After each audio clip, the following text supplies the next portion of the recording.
Global affairs की अगर बात की जाए तो इस साल को जो कि 2024 है धमाका खेज साल कहा जा सकता है पॉलिटिकली स्पीकिंग, और अदरवाइज भी जंगें भी काफी हुई, यूक्रेन से लेकर गजा का जेनोसाइड आप देख लें, फिर यूएस इलेक्शंस हो, इंडियन इलेक्शंस हो, मोदी जैसे प्राइम मिनिस्टर को, मजबूत प्राइम मिनिस्टर को डेंट पड़ा, लेबर पार्टी की गवर्नमेंट आ गई यूके में, बांग्लादेश में शेख हसीना वाजिद का तख्ता जो है वो उलट गया। आपके ख्याल में 2024 ओवरऑल कैसे रहा? यार आपने धमाका अंगेज था, मेरे ख्याल में दर्द अंगेज था। कैसा रहा? बहुत ही घटिया रहा। मेरे ख्याल में ये साल ना होता तो दुनिया बेहतर रहती। I am sorry to sound pessimistic, लेकिन मेरे ख्याल में इस साल का जो हमने जब पिछले साल इसी वक्त तकरीबन बात की थी तो मेरे ख्याल में मैंने जिक्र किया था कि 24 पे 23 का साया होगा। साया जो है वो तकरीबन मनहूस था और वो मनहूस ही रहा। मैं ये लफ्ज बड़े गौर से सोच समझ के इस्तेमाल कर रहा हूँ, मनहूसियत का। और दुख मेरे ख्याल में एक तो ये है कि जो साल में हुआ, दूसरा ये भी होना चाहिए कि ये साल खत्म ही नहीं हुआ। तो कोई ऐसी बड़ी चीज नहीं है कि जो 224 में टिक मार्क हो गई। एक टू डू लिस्ट होती है ना, लोग बनाते हैं कि साल के शुरू में साथ में ये कर लूंगा, ये हो जाएगा, ये थोड़ा बेहतर हो जाएगा। कुछ बेहतर नहीं हुआ उनमें से। आपकी जो है टूट का जो अमल है, जो हम पिछले कई सालों से है, दुनिया की टूट का जो एक अमल है, ये एक और साल था उसका। I don't want to sound very pessimistic, लेकिन मेरे ख्याल में बड़े जाविये से जब हम दुनिया की तरफ से देखते हैं तो एक मनहूसियत यकीनन तारी थी। और उसका जो सबसे बड़ा इम्प्लीकेशन था या उसका जो मजहर था वो तो यकीनन गजा में होने वाली कार्रवाई के जिस वक्त हम बात कर रहे हैं, तो उस वक्त भी जो हो रहा है वो उसी किस्म की बर्बरियत है, उसी नौयत, बल्कि उससे बड़ी उस बर्बरियत है जो हम जब बात कर रहे थे एक साल पहले तो तब थी। कि जब ना सिर्फ किसी के हक को पे कब्जा कर लेना ठीक हो जाए, किसी की जान माल पे कब्जा करना ठीक हो जाए, बच्चों पे जंग करना ठीक हो जाए, अस्पतालों पे अटैक करना ठीक हो जाए, और दुनिया जो है ना सिर्फ ये कि एक मुल्क ये कर रहा है इजराइल, कि अब तो बड़ा जाहिर है ना कि क्या हो रहा है कि आप निकाल रहे हैं हर फलस्तीनी को फलस्तीन से।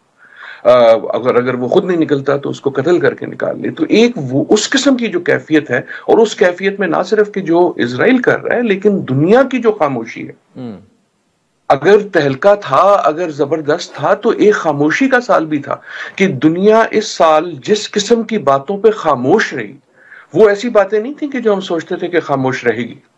एक ख्याल ये था कि यार कम से कम वजह के लिए ही रख लेंगे।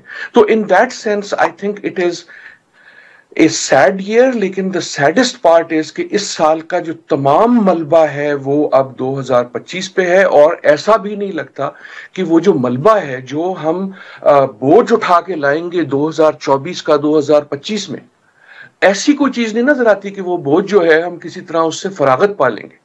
और इसका ताल्लुक आलमी सियासत से भी है और इसका ताल्लुक कौमी। डॉक्टर साहब आपने उसका तस्करा भी किया। 2023 में हम ईयर एंडर जब कर रहे थे, आपने हमारे शो में कहा था कि 2024 पर साया होगा 2023 का। अब आपको वही साया जो है 2024 वाला 2025 में भी नजर आ रहा है। क्या हम इसे दुनिया का मॉरल डिक्लाइन कह सकते हैं? और फिर आपने खामोशी की बात की, सिर्फ गजा की बात नहीं है, बहुत ज्यादा शायद ममालिक की अगर बात की जाए मटीरियलिस्टिक हो चुके हैं। एक जमाने में मुस्लिम उम्मा की बात होती थी, पता नहीं वो तो कहां खो गई है। क्या ये मॉरल डिक्लाइन जो है आने वाले सालों में मजीद पस्ती की तरफ आपको जाते दिखाई दे रहा है? देखिए, आई डोंट नो ये डिक्लाइन मॉरल है या ये आइडियोलॉजिकल है या क्या है, लेकिन जो भी डिक्लाइन है कोई ऐसा एविडेंस नहीं है कि इसमें कोई बेहतरी आ रही। जो सुपोजिड टूल्स थे हमारे पास ये इंटरनेट के और इंफॉर्मेशन के जिनसे हमने तकिया किया था कि ये शायद जो है हमें बेहतर इन्फॉर्म कर देंगे, उससे एक दुनिया में हमआहंगी हो जाएगी, लोग एक दूसरों की दुख दर्द को समझ सकेंगे। जब मैं आपकी तकलीफ को देखूंगा तो मुझे भी दर्द होगा। देखें, एविडेंस तो ये कहता है कि बिल्कुल उल्टा होता है, कि मैं नम हो जाता हूं कि जब मैं हर 2 मिनट बाद एक मरे हुए फलस्तीनी बच्चे को देखता हूं तो 5वें बच्चे पे मैं उसको स्क्रॉल करके अगली खबर पे चला जाता हूं जहां एक बिल्ली नाच रही होती है।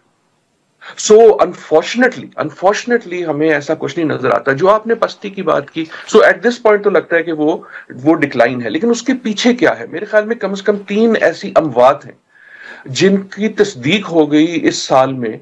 हालांकि वो उससे पहले भी चल रही थी, और वो जो स्लो डेथ है वो शायद अभी भी होएगी आगे, लेकिन कम से कम 3 ऐसी अमवात हैं जिनकी अब तकरीबन तस्दीक हो गई है, जो मेरे ख्याल में जो मुस्तकबिल के माहिरीन हैं, तारीखदान हैं, वो उसकी बात करें।